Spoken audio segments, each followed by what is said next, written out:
Machine का आविष्कार किया है। सबसे बड़ी और सबसे असरदार वॉशिंग मशीन भाजपा ने बनाई है, लेकिन ये एक राजनीतिक वॉशिंग मशीन है। इस वॉशिंग मशीन में आप बड़ी बड़ी कंपनियों के मालिकों को डालो, शरद चंद्र रेड्डी जैसे शराब कारोबारियों को डालो, तो क्या बाहर निकल के आता है? बाहर निकल के आता है झूठे बयान और दूसरा भाजपा के लिए चुनावी चंदा। शरद चंद्र रेड्डी से 55 करोड़ रुपए लिए जाते हैं ईडी और सीबीआई की इन्वेस्टिगेशन के बाद।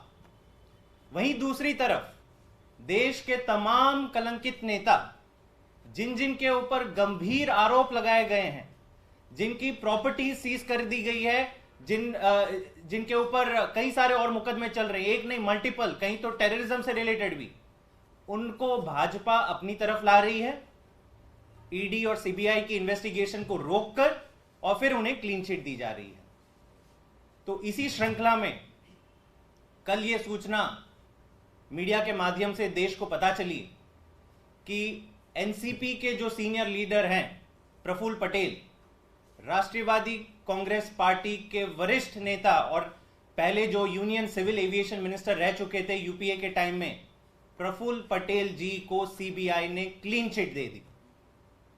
बहुत बड़ी बात हो गई।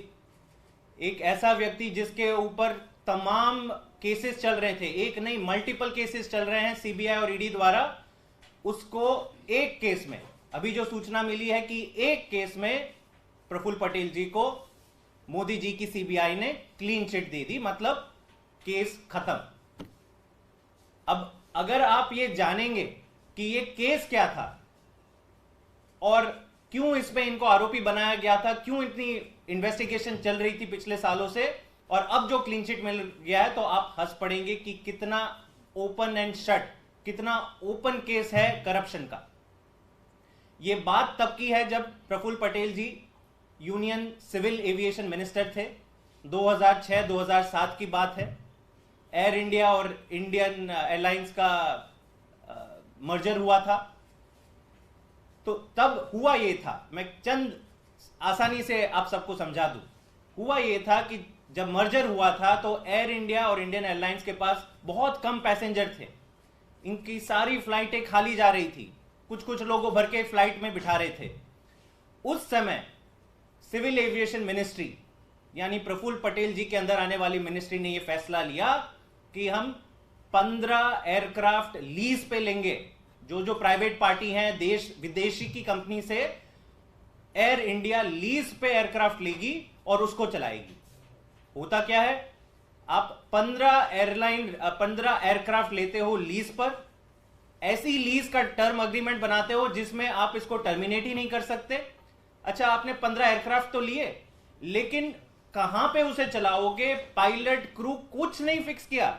लगभग ये 15 के 15 एयरक्राफ्ट लीज पे लिए जाते हैं, एयर इंडिया के बेड़े में बस रखे जाते हैं 5 साल तक, इनको मुश्किल से कोई चलाया नहीं जाता। ये सारी चीजें मैं नहीं कह रहा हूं, ये सीबीआई की एफआईआर और उससे पहले सीएजी की रिपोर्ट आई कि कैसे इस पूरे मैटर में इतनी बड़ी धांधली हुई है कि union civil aviation ministry 15 aircraft लेती है, कोई प्लानिंग नहीं होती है, ना उसको चलाया जाता। आप चलाओगे कैसे? वैसे ही आपके पास पैसेंजर कम है, आपकी जो खुद की फ्लीट है उसी में पैसेंजर नहीं जा रहे, तो 15 एयरक्राफ्ट में कहां से पैसेंजर जाएंगे?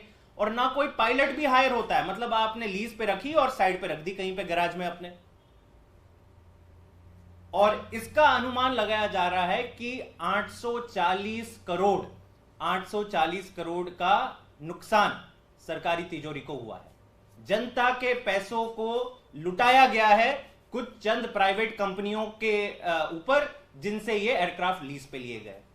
दूसरी चीज भी निकल के आई कि आपने एयरक्राफ्ट लीज पे तो लिए, उसके साथ आपने कुछ और एयरक्राफ्ट खरीदने की भी प्लानिंग कर दी। तो जिस समय आपके पास इतने एयरक्राफ्ट हैं, खाली जा रहे हैं, आपने लीज पे भी ले लिए, साथों साथ आपने नए ऑर्डर भी प्लेस कर दिए। जो देश की जनता जानती है कि एयरक्राफ्ट, ये एयर इंडिया का बेड़ा गर्क करने में सबसे बड़ा योगदान किसका रहा, तो सरकार और सरकार के ऐसे मंत्री जिन्होंने कोई प्लानिंग किए बिना एयरक्राफ्ट लिए गए। और अब ये सीबीआई की एफआईआर में ही लिखा है कि इसमें कई मिडिलमैन हैं, कुछ लोग हैं जैसे दीपक तलवार, दीपक तलवार को कहा जाता है, ईडी खुद चार्जशीट में कहती है कि प्रफुल्ल पटेल जी के ये खास मित्र हैं, he is a dear friend of Praful Patel, और इन्होंने ये सारा लेन देन का पूरी प्लानिंग अरेंजमेंट करी। तो केस दायर हुआ मई 2017 में, सीबीआई ने केस दर्ज किया पहले, उसके बाद ईडी ने मनी लॉन्ड्रिंग के एंगल के हिसाब से अपना भी केस फाइल किया। जून 2019 में पहली बार प्रफुल्ल पटेल जी को समन किया जाता है ईडी के द्वारा इस केस में, एक बार समन किया गया। उसके बाद तुरंत बाद अगस्त 2019 में सीबीआई भी समन करती है प्रफुल्ल पटेल जी को इसी केस में। उसके बाद कुछ नहीं होता, पीछे से बातचीत चल रही है एनसीपी, अजित पवार फैक्शन की और भाजपा की। अंत पंत में जुलाई 2023 में जब अजित पवार गुट एनसीपी से अलग हो जाता है और भाजपा का अलायंस पार्टनर बन जाता है, उसके बाद एक समन नहीं जारी होता, कोई इन्वेस्टिगेशन नहीं होती इस मैटर में। और अब मार्च 2024 में यह खबर बात आती है कि इस मैटर को रफा दफा कर दिया गया है, सीबीआई ने इसकी क्लोजर रिपोर्ट फाइल कर दी है। ये इकलौता मात्र नहीं है प्रफुल्ल पटेल जी का, और एक इनका मैटर है, और ये तो इससे भी ज्यादा गंभीर है।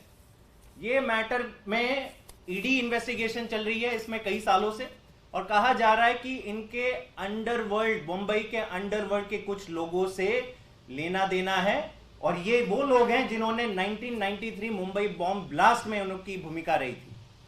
उन लोगों से प्रफुल्ल पटेल जी का कुछ लेन देन है। और इसमें भी अक्टूबर 2019 में ईडी ने प्रफुल्ल पटेल जी को समन किया था। उसके बाद तीन ईडी के समन्स प्रफुल्ल पटेल जी ने स्किप किए, उन्होंने जाना उचित नहीं समझा। और इसके बाद जो होता है कि ईडी ने इनकी प्रॉपर्टीज अटैच करना शुरू कर दिया इसी मैटर में, जो अंडरवर्ल्ड वाला मैटर है। जुलाई 2022 में इनकी प्रॉपर्टी अटैच की जाती है, कुछ प्रॉपर्टीज, और फिर फरवरी 2023 में कुछ और प्रॉपर्टीज अटैच की जाती है। मतलब आप मान के चलिए लोहा गर्म है, प्रॉपर्टीज अटैच करी जा रही है, समन्स पे समन्स भेजे जा रहे हैं, प्रफुल्ल पटेल जी आ नहीं रहे हैं, समन्स का रिस्पॉन्ड नहीं कर रहे हैं। होता क्या है उसके बाद? जुलाई 2023 में अजीत पवार गुट एनसीपी से अलग होके भाजपा का अलायंस पार्टनर बन जाता है, और उसके बाद आप सब जानते हैं, ना एक समन्स आता है, ना कोई प्रॉपर्टी अटैच करती है, ना कोई चार्जशीट फाइल होती है, पूरा का पूरा केस ठंडे बस्ते में।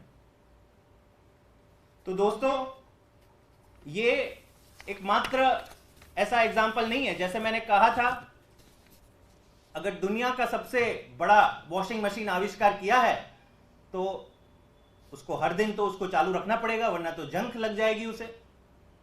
तो हर दिन एक नेता को डाला जाता है और साफ सफेद होके आ जाते हैं, भाजपा के लिए वोट बटोरने के लिए रेडी हो जाते हैं।